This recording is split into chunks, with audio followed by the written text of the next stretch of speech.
Þeir sem samþykkir henni gefur merki. Hún samþykkt samhliða. Þá næst gjaldskrá félagsheimila. Einhverjir vilja ræða hana sérstaklega. Biður enginn orðið. Þeir sem samþykkir gjaldskrá fyrir félagsheimili gefur merki. Hún samþykkt samhliða. Þá gjaldskrá hafna. Einhverjir vilja ræða hana. Það biður enginn orðið. Þeir sem samþykkir henni gefur merki. Hún samþykkt samhliða. Þá gjaldskrá íþróttamiðstöðvar og lögum. Einhverjir sem vilja ræða hana sérstaklega.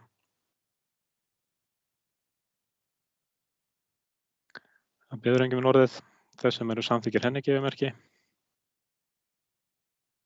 Hún samþykkt samhliða. Þá næst gjaldskrá vegna hundahalds. Einhverjir sem vilja ræða hana sérstaklega. Það biður enginn orðið. Þeir sem samþykkir gjaldskrá vegna hundahalds gefur merki. Hún samþykkt samhliða. Þá næst gjaldskrá fyrir söfnun og eyðingu sorps. Einhverjir sem vilja ræða hana sérstaklega.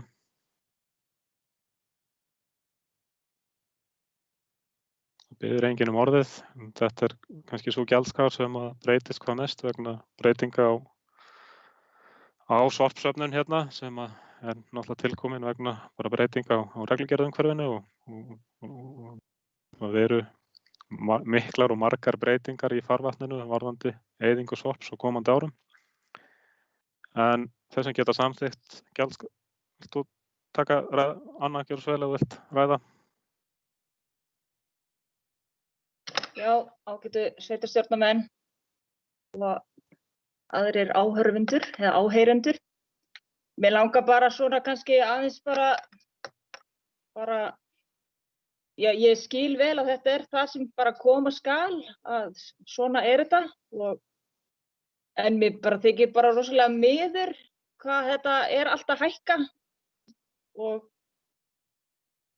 og ég bara vona að þetta bara muni bara virka vel. Ég bara mestar áhyggjur af því að dagsetningar muni ekki standast og svona og þú veist að því að við þurfum ju öll að moka og hreinsa frá tunnunum okkar og ég bara vona að það gangi smurt fyrir sig því að þetta þú veist eins og þetta hefur verið með rúlluplastið þá hefur þetta ekki alveg verið að ganga þannig ég mestar áhyggjur af því en þetta bara það sem koma skal og við kannski breytum þessu ekki neitt þannig að en mér bara þykir miður að þetta hvað bara kostnaðurinn við þetta að verða mikill. Það var ekki meira. Fleiri sem vilja taka til máls?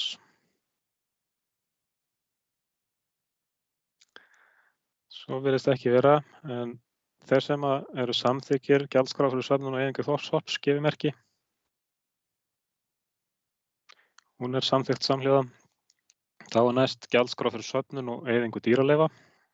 Einhverjir sem vilja ræða hana. Anna, gjörðu svo vel. Já, ágæta sveitarstjórnarfólk og aðrir áheyrendur. Það bara sama með þetta. Þetta allt upp á við og ég óttast það hreinlega að bændur muni bara hætta að skila þessu í þessa kerfi. Ég bara verð að segja eins og en auðvitað það ekki það sem við eigum að gera. Við eigum náttúrulega að virða lög og reglur. En ef þetta heldur áfram svona endalaust, þá gengur þetta ekki upp. Það bara þannig. Ég hef áhyggjur af því. Bara fyrir hönd bænda. Takk fyrir. Takk fyrir þetta, Anna. Mér langar sjálfum að bæta aðeins við þetta. Ég svo sem búinn að senda upplýsa byggðarráð mína skoðun en ég ætla að fara aðeins yfir hana hérna. En náttúrulega í skilningi laga meðhöndlun úrgangs nr. 55/2003 þá eru dýrahræ ekki úrgangur heldur aukaafurð frá landbúnaði. Því að sem sagt í lögunum þá segir að lögin taka ennfremur ekki til eftirfarandi atriða. Og það sérhræ af dýrum sem hafa drepist á annan hátt en við slátrun, þar með talið dýr sem hafa verið drepin til að útrýma dýrafarsóttum og fargað í samræmi við lög dýrasjúkdóma. Síðan í reglugerð urðun úrgangs, þá segir í 7. grein takmörkun urðun, Dýrahræ, smitandi sláturúrgangur og annar smitandi landbúnaðarúrgang einungis heimilt að urða að fengnu leyfi Umhverfisstofnunar sem hefur það samráð við viðkomandi héraðsdýralækni eftir því sem við á. En þarna og vísað síðan í reglugerð meðferð og nýtingu á sláturúrgangi og þar eru dýrahræ flokkuð sem hættulegur úrgangur og það eru nokkur atriði sem að mér finnst að þurfa að skýra betur af hálfu löggjafans og eins og Anna benti hérna á þá fyrir séð að kostnaður við þennan úrgangslið hann á eftir að aukast umtalsvert á komandi árum og brennsla hún verður mun dýrari en urðun í dag. Byggðaráð hefur áður skorað á Sorpbrunni Vesturlands að koma upp brennslu fífloltum. Ég hef núna verið að taka þátt í vinnu og eigendavettvangi Sorpbrunnar stefnumótun og á þeim vettvangi þá frekar horft til samstarfs við aðrar brennslur heldur en að vera að koma upp brennslu, sérstaklega hjá Sorpbrunni Vesturlands, vegna þess að kostnaðurinn náttúrulega við brennslu, hann bara það hár. Ég hins vegar þarna ég ekki mótfallinn því að það sé ekki gjald fyrir þessa þjónustu en svona með forsöguna og lagaumhverfið í kringum þetta og varðandi þessu úrgangslið og fleira þá þarna held ég að þetta sé eitthvað sem að verður bara greiða fyrir eftir notkun hvers og eins í stað þess að vera að útbúa gjaldflokka sem að deilt út á alla búfjáreigendur. Og varðandi eins og eitt enn ósamræmið sem að vel má vera að sé einhver rök fyrir í þessu málaflokki að þá getur þú fengið heilbrigðisskoðun á hreindýrakjöt sem veitt upp á hálendinu en innvolsið á dýrinu það samt sem það skilið eftir og veiðistað. Það ekki einhver úrgangur sem ætti að fara í eitthvað ákveðið ferli? Þannig að mér finnst það sé ýmislegt sem að löggjafinn þarf að skila. Ég ekki á móti því að það sé eitthvað menn greiða eitthvað gjald fyrir þessu þjónustunni. Ég tel að það séu allir búfjáreigendur sem greiða þannig. Ég mun allavega sitja hjá við afgreiðslu á þessari gjaldskrá. En eru fleiri sem vilja taka til máls þessa gjaldskrá? Það kveður sér engin hljós þess sem eru samþykkir gefimerki. Þess sem eru á móti. Þess sem sitja hjá. Gjaldskráin samþykkt með 5 atkvæðum og 2 sitja hjá. Þá næst dagskrárliður númer 2, það fjárhagsáætlunin, seinni umræða og ég ætla bara að biðja Kristján sveitarstjóra að fara yfir það sem að vinnuna við gerð fjárhagsáætlunar frá fyrri umræðu á fundi sveitarstjórnar í nóvember. Já, takk, oddviti og góði fundamenn. Það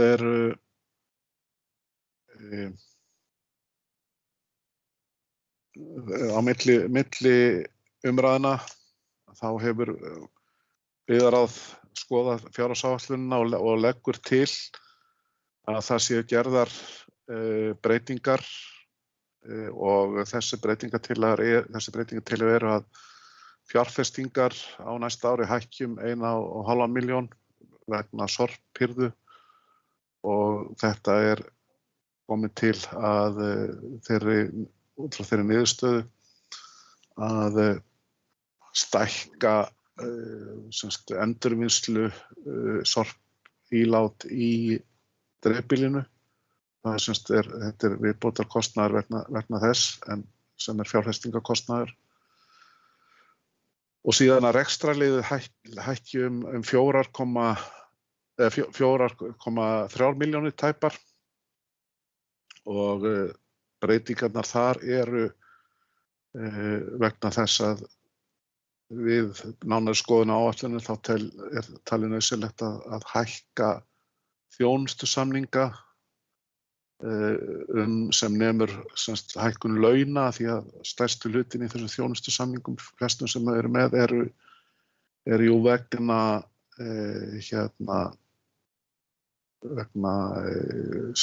tengt launum.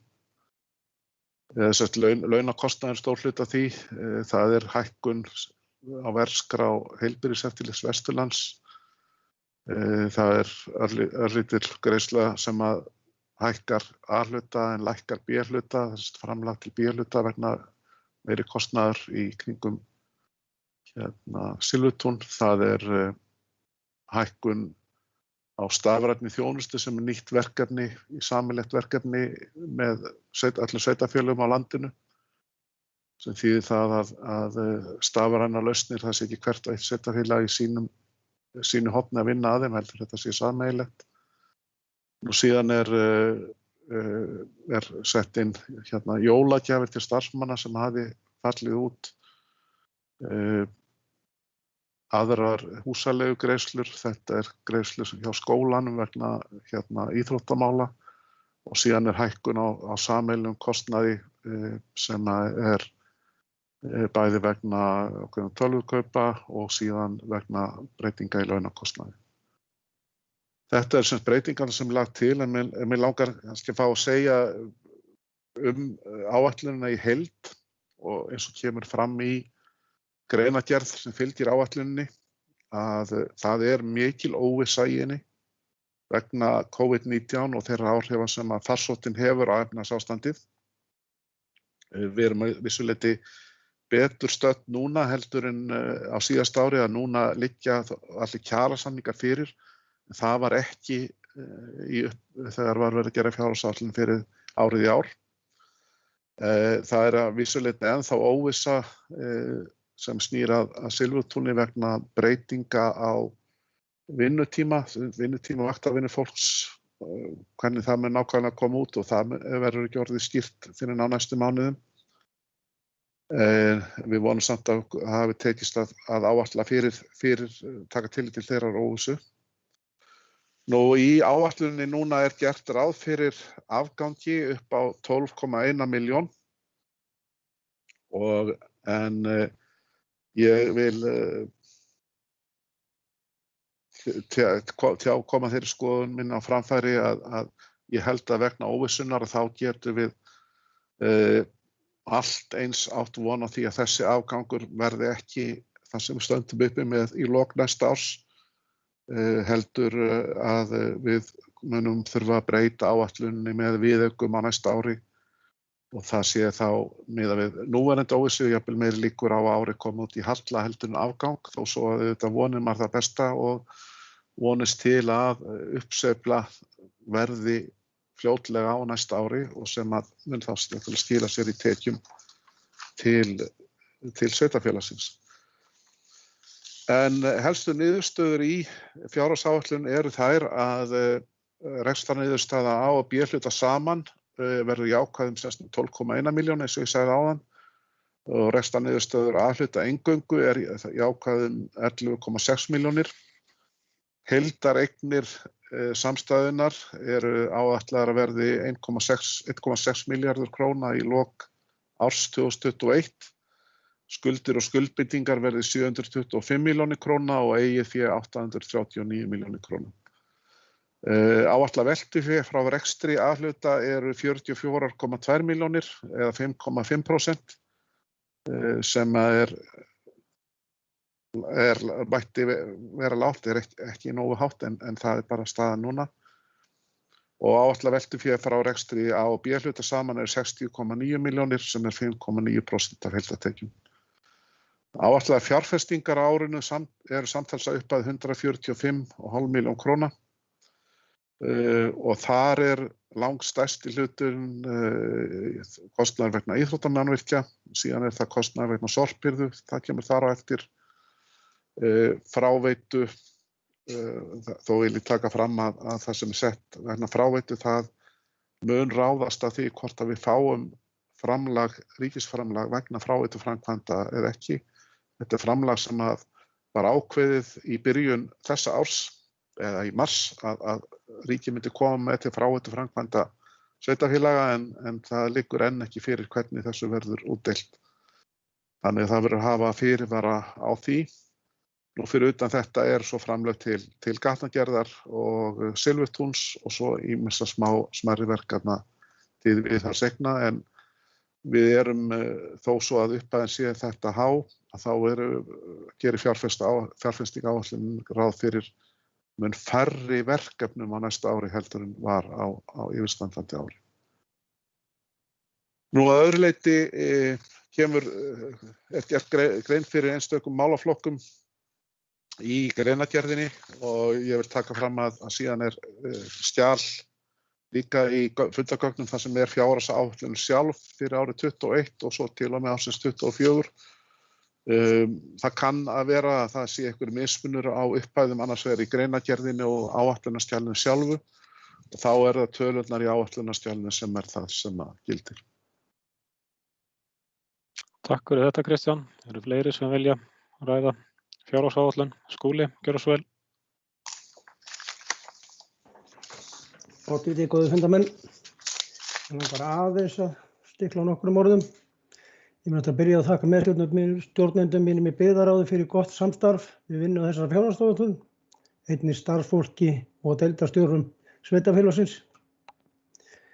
Ég á því að þessi fjárhagsáætlun fyrir árið 2020 og 3 ára áætlun sé sú metnaðarfyllsta sem að sveitarfélagið hefur lagt fram hér í Dalabyggð. Þar vil ég helst nefna að gert ráð fyrir að það hafist verið handa við uppbyggingu íþróttamannvirkjum á næsta ári og sú framkvæmd áætlað kosti 600 milljónir og verði þeirri framkvæmd lokið 2024. Einnig það metnaðarfullt að skila áætluninni næsta ára með jákvæðri afkomu. Ég hef sagt að það sé auðvelt að byggja íþróttamannvirki og fjármagna það. En það þurfi líka að reka slík mannvirki og greiða þann rekstur sem honum fylgi. Í 3 ára áætlun gert ráð fyrir lántöku upp á 250 milljónir og sölu eigna og laugum upp á 320 milljónir og tekið af eigið fé sveitarfélags 30 milljónir til að fjármagna þetta verkefni. Hefur verið fengið álit frá sérfræðingi til að skoða þetta hvort sveitarfélagið standi undir slíkri lántöku og það álit hans að svo sé og skuldahlutfall verði í kringum 70% eftir þær lántökur. Miðað við þær forsendur sem áætlunin unnin eftir ef það viðunandi. En svo spyr ég mig sjálfa mig, ef laugar seljast ekki fyrir 320 milljónir og seljast ekki, hvað þá? Og hvað ef hver rekstrarkostnaður slíkra mannvirkja? Það hefur ekki verið reiknað út og hef ég beðið að það verði gert, svo það komi ekki okkur eða íbúum og Dalabyggðar óvart hvers á kostnaður og hverja afborganin lána verði þá. Og ef kostnaður við uppbyggingu íþróttamannvirkja verði nú meiri en 600 milljónir, hefur einhver skoðað hvernig dæmi lítur það út? Ég ekki alveg viss það. Einnig hef ég, ef þessi mannvirki koma og hvað verður mikið fjármagn til í sveitarsjóði til annarra framkvæmda og viðhalds. Er það vitað ef þær forsendur sem við miðum við standast ekki? Mér langar bara til að nefna þetta hér og biðja alla hagsmuna aðila og sveitarstjórnenda fólk að hugsa þetta. Það hollt fyrir okkur að rýna þessa hluti og sjá hver niðurstaðan gæti orðið. Þó ég sé einn af þeir sem vann þessa fjárhagsáætlun af einlægni og vilja sjá þessa framkvæmd verða veruleika miðað við gefnar forsendur. Þá ekki þar með sagt ég samþykki þessa framkvæmd ef hún verður dýrari en lagt upp með og ef útreikningar eftir nánari skoðun hvað sölu lauga varðar og rekstrarkostnað mannvirkja sýna að það geti stofnað fjárhag sveitarfélags í hættu og orðið til þess að sveitarfélagi geti ekki farið í aðra framkvæmdir eða viðhald. Ég tel mig vera kosin sveitarstjórn meðal annars til þess að hugsa hag sveitarsjóðs og sjá til þess að honum verði ekki stofnað í óefni. Ég held ekki til í að allir framkvæmdafé sveitarfélags sé bundið í að reka þetta eina mannvirki. En vona að þetta svartsýnis tal sé bara til að styðja og styrkja okkur og enn frekar til að reka sveitastofu vel áfram. Og vona ég einnig að all gangi eftir þeirri áætlun sem við leggjum hér upp með og hér bara rísi íþróttamannvirki í Dalabyggð á næsta ári. Takk fyrir. Takk fyrir þetta, Skúli. Fleiri sem vilja taka til máls?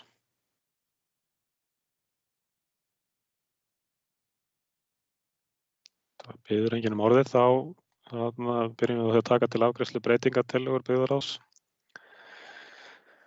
Við fjárhagsáætlun frá fyrstu umræðu. Þeir sem eru samþykkir breytingatillögum gefi merki. Það samþykkt samhljóða. Þá tökum við til afgreiðslu greinargerð og tillöguna fjárhagsáætlun í heild. Þeir sem eru samþykkir þeim gefi merki. Hún samþykkt samhliða, þá fjárhagsáætlun næsta árs afgreidd í sveitarstjórn.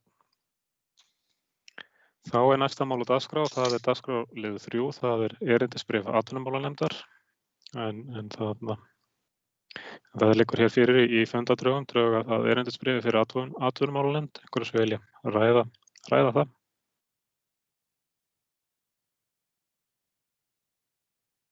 Það býður ekki orðið, þá bara legg ég til að sveitarstjórn staðfesti þetta erindisbréf atvinnumálanefndar, þess sem samþykkir því gefimerki. Það samþykkt samhliða. Síðan dagskrárliður 4, það ungmennaráð Dalabyggðar. Þetta kemur frá 100. fundi fræðslunefndar þann 27. nóvember. Og ungmennaráð Dalabyggðar 2020-2021 skipað eftirfarandi ungmennum. Það Sigurdís Katla Jónsdóttir, Soffía Meldal Kristjánsdóttir, Birna Rún Ingvarsdóttir og Dagný Sara Viðarsdóttir. Og sveitarstjórn þarf að staðfesta þessa skipan í ungmennaráð sem eru samþykkir þessu gefimerki. Það samþykkt samhliða. Þá hérna næst dagskrárliður 5, það jafnlaunastefna. Þetta kemur frá fundi byggðarráðs 7. desember, en byggðarráð leggur til við sveitarstjórn að í 6. málsgrein jafnlaunastefnunar bætist við setningin stefnt að því óútskýrður launamunur verði minni en 1%. Einhverju sem vilja ræða þetta?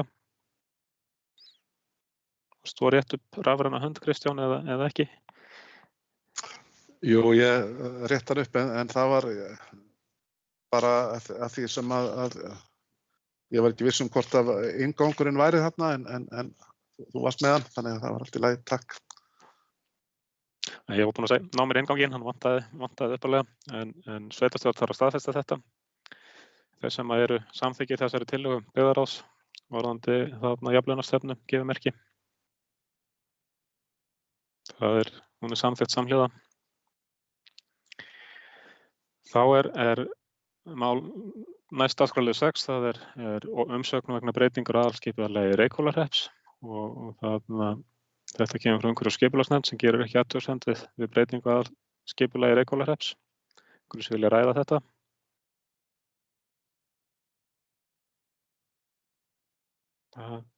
Kveður sér engin hljóðs, þá geri ég það tillögu að sveitarstjórn staðfesti þessa ákvörðun umhverfis- og skipulagsnefndar, þess sem samþykkir henni gefimerki. Hún samþykkt samhliða. Þá næst dagskrárliður 7, það deiliskipulag íþróttamannvirki við Dalabúð. Og skipulagsnefnd, umhverfis- og skipulagsnefnd leggur til við sveitarstjórn að hún samþykki fyrirliggjandi uppdrátt og greinargerð að deiliskipulag Eiðaskóla og íþróttamiðstöðvar í Búðardal og skipulagsfulltrúa verði falið að ganga frá skipulagsgögnum til auglýsingar samkvæmt lögbundnu auglýsingaferli samanber 41. grein skipulagslaga. Einhverju sem vilja ræða þetta?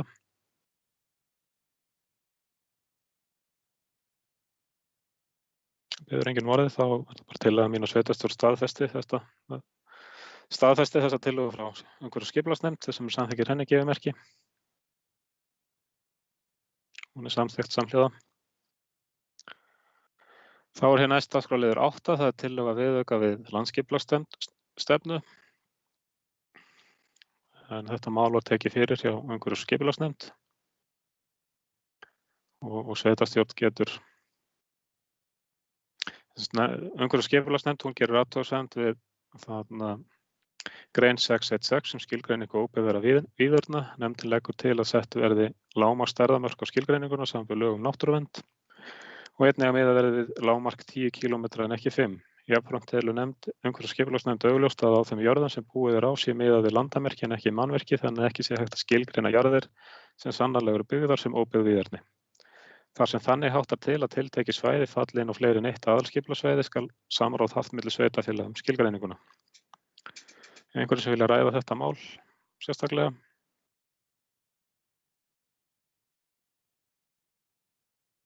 Biður enginn orðið. Þá bara geri ég það tillögu minni að innsendar eða skrifulegar athugasemdir Dalabyggðar viðauka við landsskipulagsstefnu séu þær ábendingar sem koma frá umhverfis- og skipulagsnefnd, þessum samþykkir því gefimerki. Það samþykkt samhliða. Þá næst dagskrárliður 9, það Kirkjuskógur, ný lóð. En þetta kemur frá umhverfis- og skipulagsnefnd og hún gerir ekki athugasemd að það sé stofnuð ný lóð úr ríkisjörðinni Kirkjuskógi. Einhverjir sem vilja ræða þetta mál. Þeir sem að geta staðfest stofnun nýrrar lóðar að þessa tillögu í Kirkjuskógi gefur merki. Samþykkt samhliða. Þá hér dagskrárliður 10, það framtíð Breiðafjarðar, umsögnum tillögur frá Breiðafjarðarnefnd varðandi framtíð Breiðafjarðar. Þetta mál var til umræðu hjá umhverfis- og skipulagsnefnd og umhverfis- og skipulagsnefnd hún tók undir að mikilvægi þess að endurskoða lögin vernd Breiðafjarðar og tekur undir að skýra og efla þurfi hlutverk Breiðafjarðarnefndar og svæði sem verndurinn yfir. Nefndin leggur áherslu á mikilvægi þess að Breiðafjörður og hans málefni verði áfram stýrt af heimamönnum. Einnig að skipulag sveitarfélag við fjörðinn verði ekki skert frekar á svæðinu eins og gerast myndi við stofnun þjóðgarðs. Mig langar að leggja hér fram drög að bókun og bókunin hún hljóðar svo. Sveitarstjórn Dalabyggðar tekur heilshugar undir tillögur Breiðafjarðarnefndar og hvetur nefndina til þess að leggja til við umhverfisráðherra að hefja vinnu við að greina og kynna kosti og galla þeirra hugmynda sem nefndin hefur sett fram. Sveitarstjórn Dalabyggðar telur að styrkja þurfi vernd Breiðafjarðar og fagnar hugmyndinni frekari vernd í þágu byggðaþróunar og atvinnulífs í sátt við samfélag og náttúru. Sveitarstjórn Dalabyggðar fagnar möguleikum og frekari móttöku gesta á svæðinu en jafnframt stýringu þeirra á viðeigandi staði. Sveitarstjórn sér einnig tækifæri í því að hlunnindanetjar við fjörðinn verði verndaðar og þannig tryggðar til framtíðar.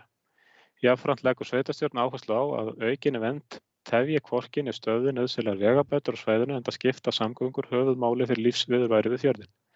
Sveitarstjórn sér jafnvel fyrir sér að samgöngubætur samhliða aukinni vernd geti verið möguleiki fyrir frekari samstarfi sveitarfélaga við Breiðafjörð. Sveitarstjórn Dalabyggðar þakkar Breiðafjarðarnefnd fyrir það ítarlega samráð sem fram hefur farið við sveitarstjórnir og íbúa við fjörðinn. Hún tekur undir það sem fram kemur í samantekt Breiðafjarðarnefndar að áframhaldandi samráðs verði gætt og að sveitarfélagi verði með í ráðum hvað framhaldist varðar. Einhverjir sem vilja ræða þetta mál og þessa bókun?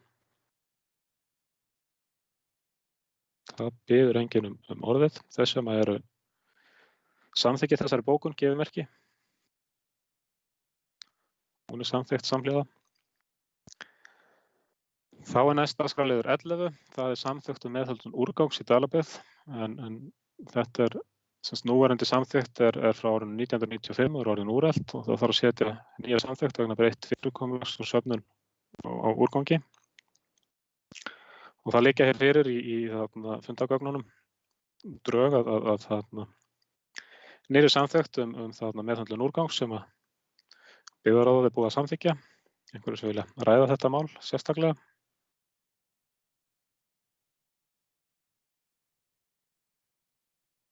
Það kveður sér engin ljós, þá ger ég það bara tillögu minni að sveitarstjórn samþykki fyrirliggjandi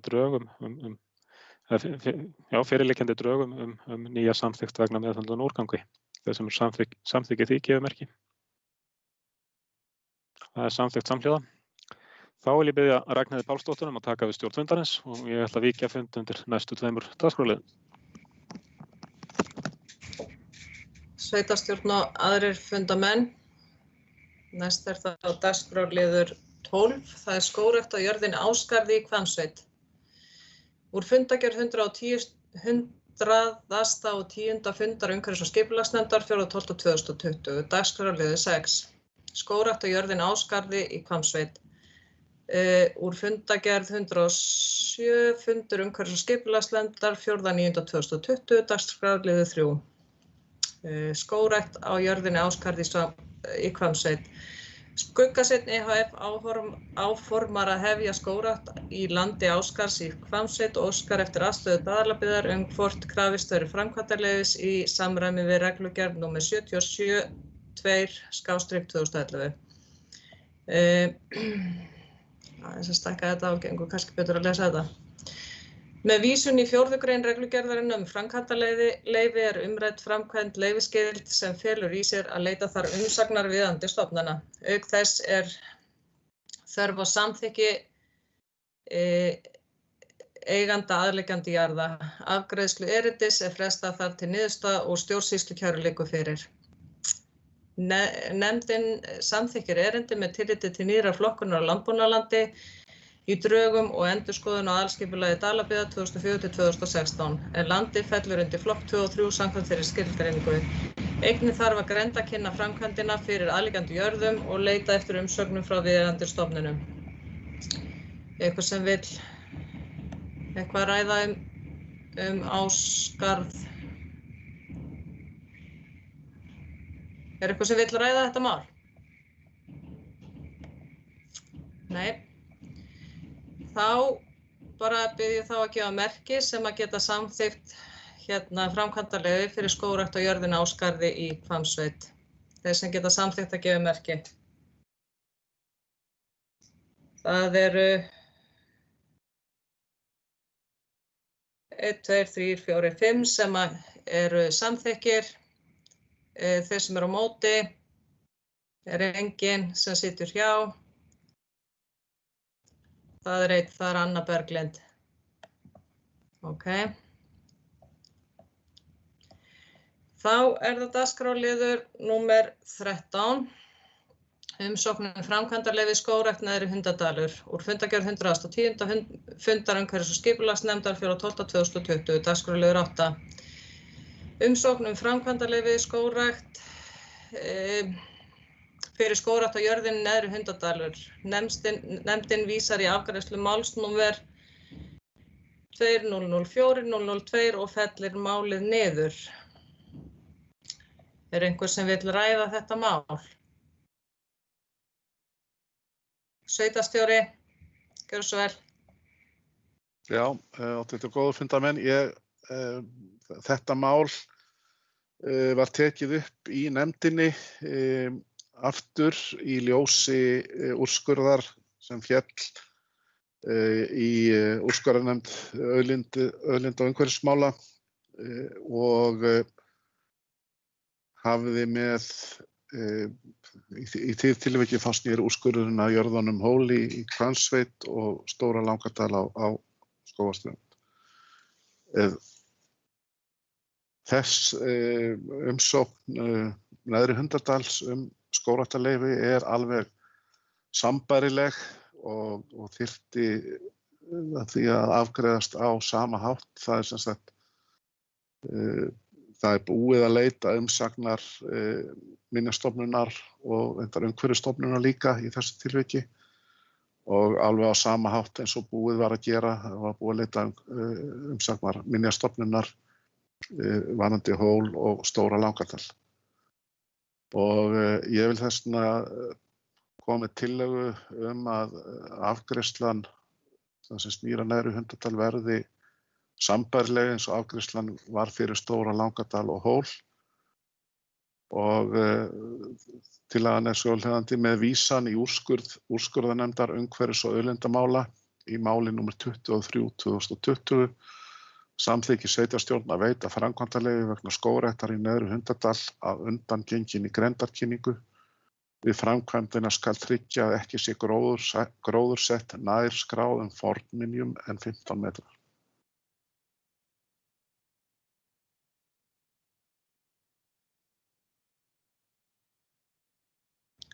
Takk fyrir þetta, Kristján. Einhverju fleiri sem vilja tjá sig?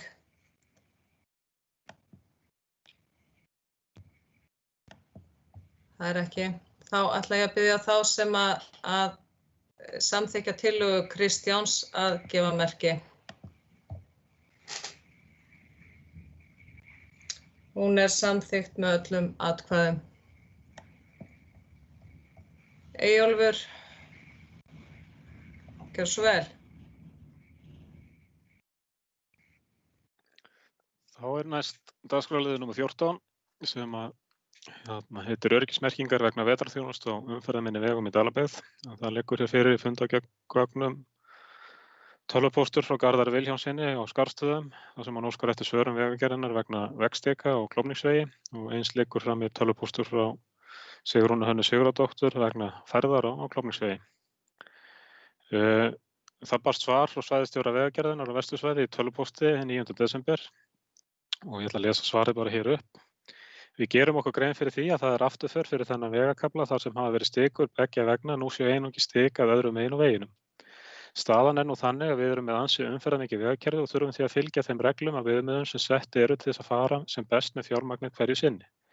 Erfitt að færa rök fyrir því að einn kafli undir viðmiði eigi að vera betur stikaður eða þjónustaður en annar. Við reynum einnig að horfa á hvern vegakafla fyrir sig og ef það einhvers staðar varhugaverðar aðstæður þá það metið hverju sinni. Hvort æskilegt sé að bæta merkingar, stika umfram viðmið eða fara í aðrar öryggisaðgerðir til þess að tryggja öryggi. Án þess að hafa tekið út ástand vegarins í heild þá myndi ég telja hann uppfyllti þær kröfur sem gerðar voru til hans þegar hann fyrst byggður en uppfyllti ekki allar nútíma kröfur sem gerðar eru til tengivega í dag.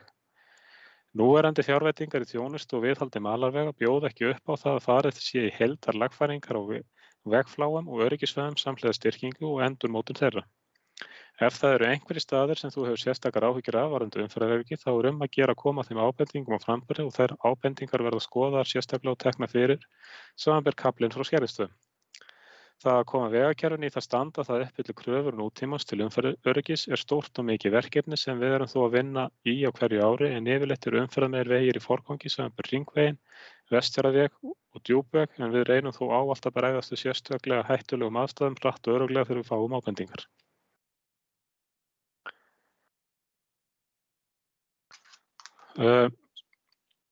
Síðan er ég hér með drög að bókun. Sveitarstjórn Dalabyggðar lýsir yfir áhyggjum af öryggismerkingum og vetrarþjónustu á umferðarminni vegum í Dalabyggð og skorar á vegagerðina endurskoða viðmið sín þar að lútandi. Sérstaklega þarf að horfa til þeirra vega þar sem skólaakstur er. Einhverjir sem velja ræða þessa bókun? Þuríður, gjörðu svo vel.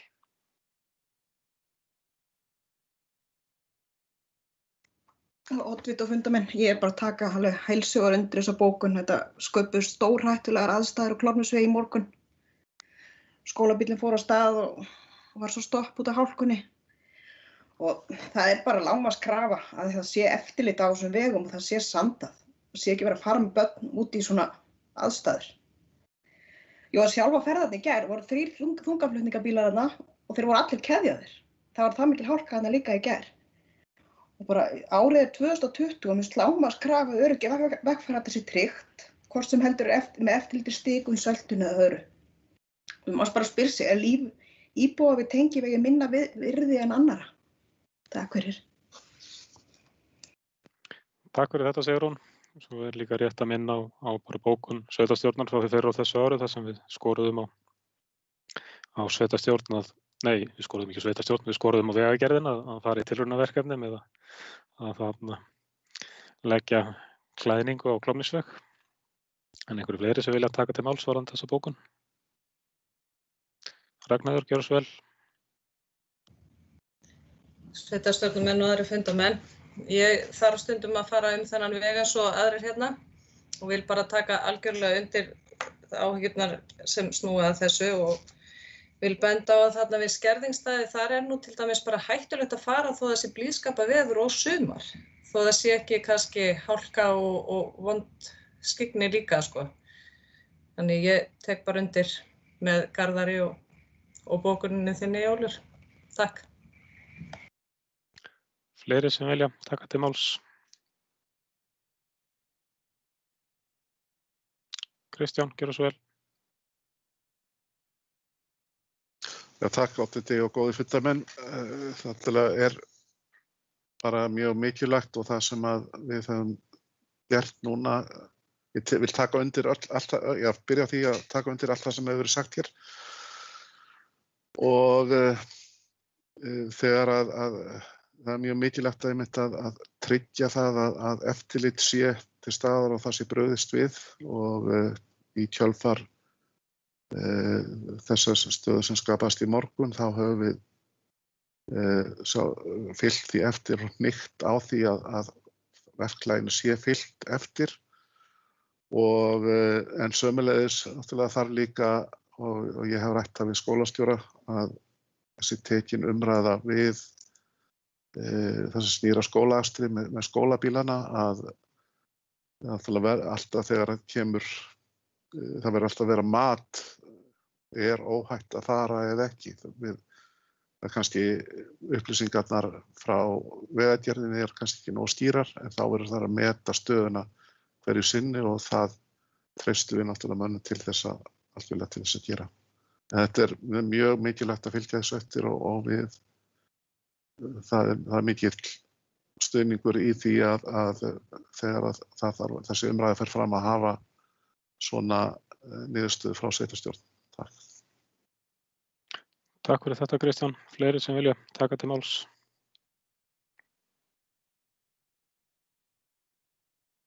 Svo virðist ekki vera, þá bara greiðum atkvæði hérna bókun að sveitarstjórn Dalabyggðar lýsir yfir áhyggjum af öryggismerkingum og vetrarþjónustu og umferðarminni vegum í Dalabyggð og skorar á vegagerðina að endurskoða viðmið sín þar að lútandi.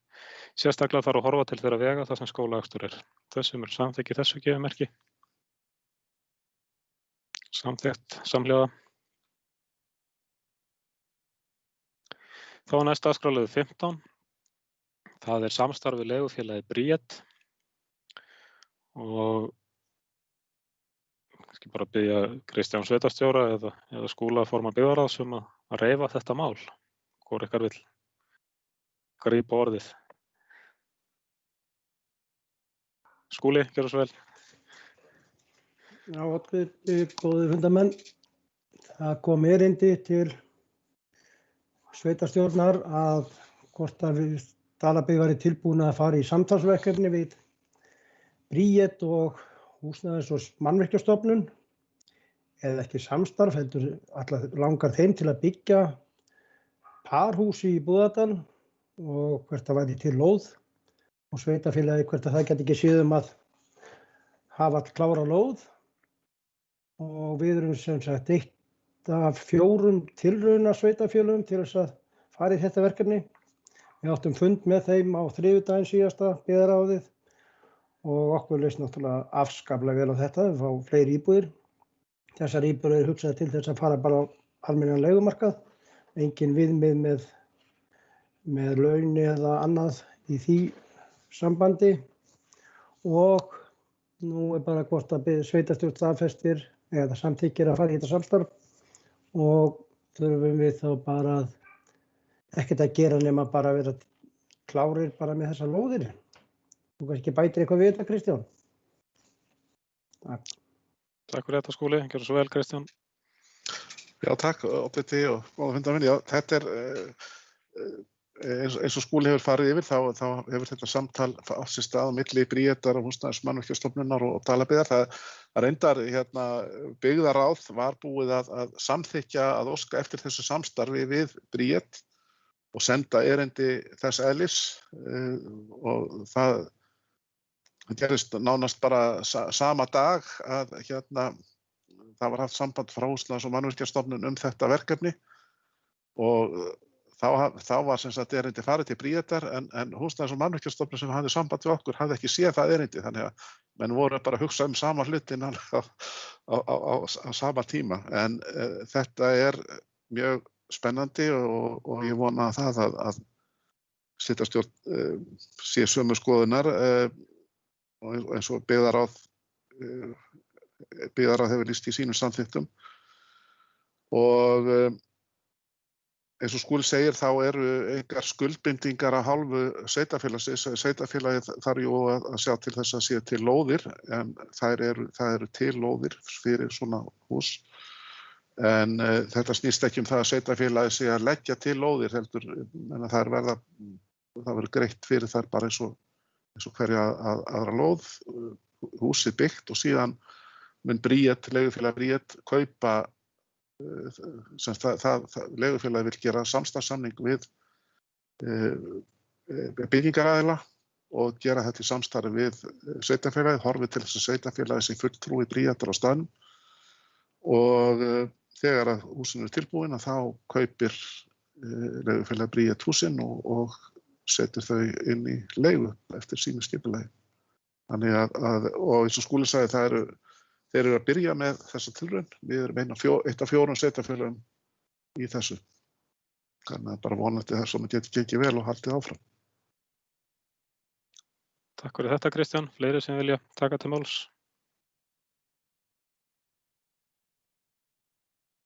það biður enginn orðið, þá bara hér tillaga að sveitarstjórn hefði staðfest tillögu byggðarráðs og sveitarstjórn óskar eftir samstarfi við leigufélagið Bríet uppbyggingu og leiguhúsnæði í Dalabyggð. Þeir sem eru samþykkir þeirri tillögu gefa merki. Hún samþykkt samhljóða. Þá eru hér næst fundargerðir til staðfestingar. Það fyrst fundargerð menningarmálanefndar Dalabyggðar. Einhverjir sem vilja ræða hana. Þeir sem geta staðfest fundargerðina gefa merki. Hún samþykkt samhljóða. Þá næst fundargerð frá atvinnumálanefnd Dalabyggð, fundur númer 19. Einhverjir sem vilja ræða þá fundargerð. Þessi er engin ljós, þeir sem eru samþykkir henni gefa merki. Hún samþykkt samhljóða. Þá næst fundargerð byggðarráðs Dalabyggðar, fundur númer 259. Einhverjir sem vilja ræða þá fundargerð. Biður enginn orðið, þeir sem geta staðfest fundargerðina gefa merki. Samþykkt samhljóða. Þá næst fundargerð byggðarráðs Dalabyggðar, fundur númer 260. Einhverjir sem vilja ræða hana. Biður enginn orðið, þeir sem geta staðfest fundargerð byggðarráðs númer 260 gefa merki. Samþykkt samhljóða. Þá næst fundargerð stjórnar dvalar- og hjúkrunarheimilis Silfurtúns, fundur númer 39. Einhverjir vilja ræða þá fundargerð. Það biður enginn orðið, þeir sem geta staðfest þá fundargerð gefa merki. Hún samþykkt samhljóða. Þá næst fundargerð fræðslunefndar Dalabyggðar, fundur númer 100. Einhverjir sem vilja ræða hana.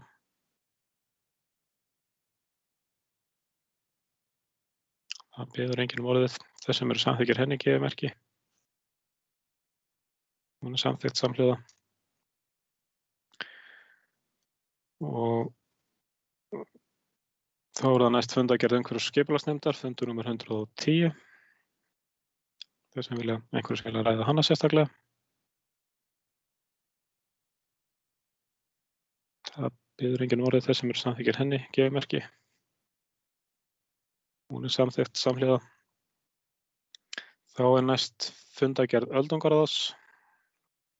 Hún fundargerð öldungaráðs frá 8. desember. Þarf að staðfesta hana, Kristján. Nú ég ekki alveg.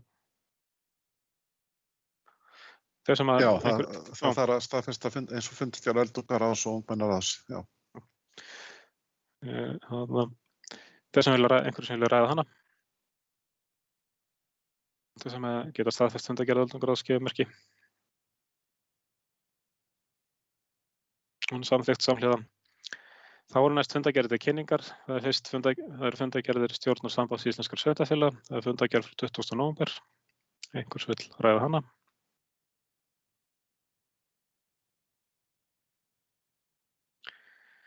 Svo ekki. Þá næst fundargerðir stjórnar Bakkahvams HSCS. Það fundargerð frá 19. nóvember. Einhvers vill ræða hana.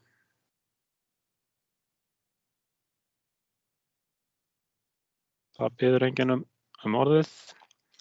Þá næst fundargerð dalagistingar. Það fundargerð stjórnarfundar frá 23. nóvember. Einhvers vill ræða hana.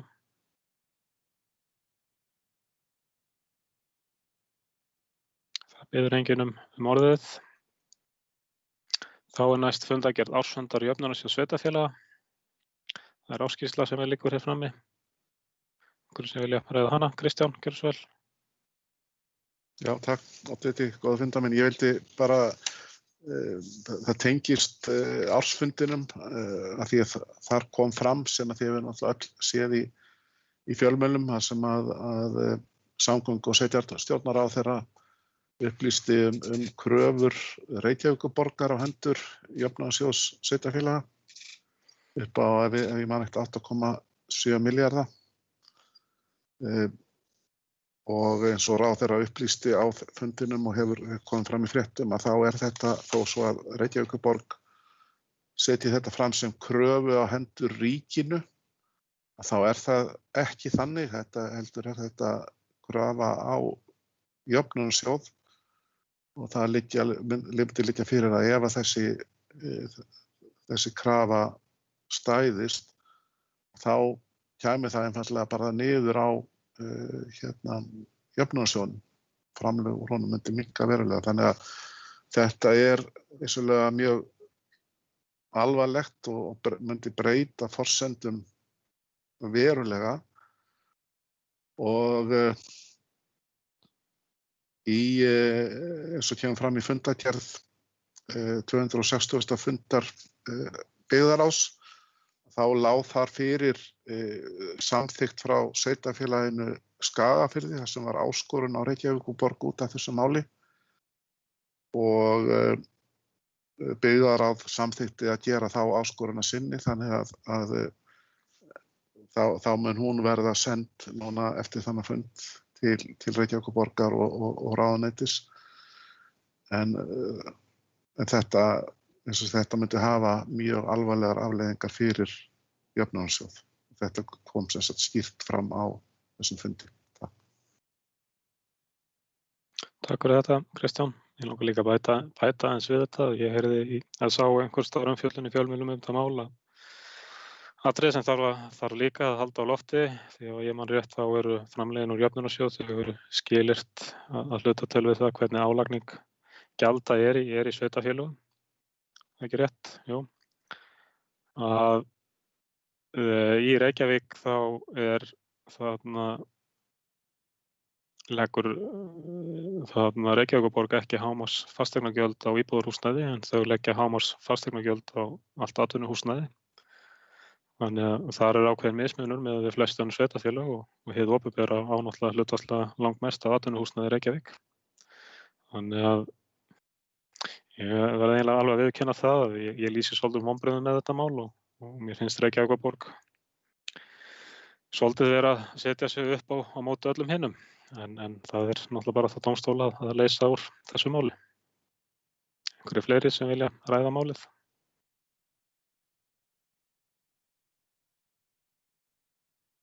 Þá næst dagskrárliður 28, það eru vinnutímabreytingar. Þetta kemur frá fundi byggðarráðs. Og þar var umræða útvísla og styttingu vinnutíma dagvinnutímafólks frá 1. janúar 2020 og þar var samþykkt að leggja til að samið verði fyrst fyrirkomulega styttingar vinnutíma til 3-4 mánaða og síðan gengi frá samningi til 2023. Kristján, vilt þú fara betur yfir þetta? Já, takk. Góðu fundarmenn. Það eru ástæðan fyrir þessari afgreiðslu byggðarráðs að það stytting vinnutíma, hún tekur gildi næstu áramót. Stytting vinnutíma tekur gildi næstu áramót og það ennþá ýmsir hlutir sem eru óljósir í þessu. Þetta reyndar tiltölulega skýrt varðandi starfsmenn leikskóla en til dæmis varðandi starfsmenn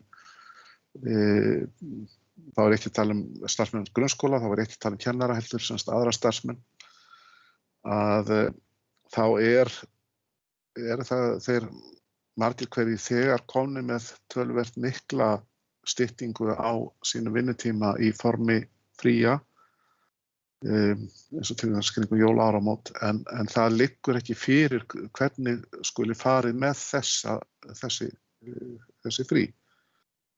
Hvort að það að teljast inn í styttingu og hún styttingi sig þá að stóru hluta þegar komið eða hvernig ég farið með það. Þannig að niðurstaðan eftir þessa samþykkt byggðarráðs að þá funduðum við hérna í vinnutímahóp sem hefur verið að vinna þar sem eru fulltrúar sveitarfélagsins og starfsmanna sveitarfélagsins að undirbúa þetta. Þá var semst niðurstaðan sú að leggja til að við myndum bara taka sem sagt 3 mánaða tíma þar sem að bara yrði lágmarksstytting fyrir alla sem eru samsvara 13 mínútum á dag og það yrði miðað við það að sú stytting yrði tekin einu sinni í viku sem þá 65 mínútur einu sinni í viku fyrir stað sem í 100% starfi. Og að þetta yrði fyrirkomulag sem yrði þá semst, eins og segir 3 mánuði, janúar, febrúar, mars. Á þeim tíma kæmi bæði reynsla á það en á þeim tíma myndum við líka fá á hreint þessar spurningar sem þarna uppi túlkun á vinnutímanum og það væri þá svigrúm til þess að gera samning eða samkomulag sem kæmi þá til sveitarstjórnar til út árið 2023 eins og stefnt að.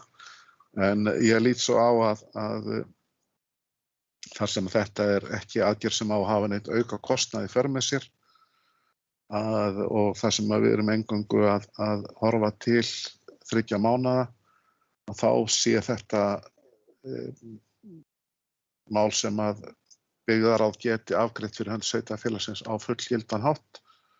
Og markmiðið það að starfsmenn greiði atkvæði, fyrir starfsmenn þetta varðar, greiði atkvæði þetta fyrirkomulag til 3 mánaða núna annaðhvort í lok þessara viku eða byrjun næstu til þess að niðurstaðan geti þá komið inn á reglulegan fund byggðaráðs á 5. daginn í næstu viku og þá eftir þann fund vonandi ættum við að vera með komið með fast fyrirkomulag á vinnutímastyttinguna þessa fyrstu 3 mánuði ársins og eins og ég sagði áðan myndu svo nýta þá til þess að festa síðan fyrirkomulagi til lengri tíma. Takk fyrir þetta, Kristján. Fleiri sem vilja taka til máls.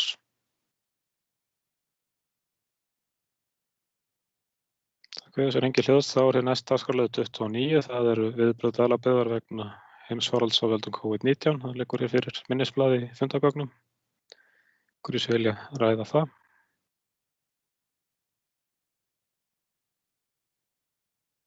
Við enginn orðið. Þá hér síðasti dagskrárliður. Það skýrsla frá sveitarstjóra. Það liggur hér fyrir í fundagögnum. Minnisblaðum störf sveitarstjóra frá síðasta fundi. Einhver sem vill ræða það. Það biður enginn orðið. Þá fundi 200. fundi sveitarstjórnar lokið og næsti reglulegi fundur. Við tökum nú til við að yfirfara fundagerð og fara yfir hana. En áður en að upptöku lýkur þá vil ég bara óska íbúum Dalabyggðar gleðilegar jólar og þeim njóti hátíðana sem eru nú í lok desember. Ég óska sveitarstjórnarmönnum líka gleðilegar jólar og starfsfólki Dalabyggðar og farsældar á nýju ári. En næsti reglulegi fundur sveitarstjórnar 5. 14. janúar 2021. En þá má stoppa upptöku.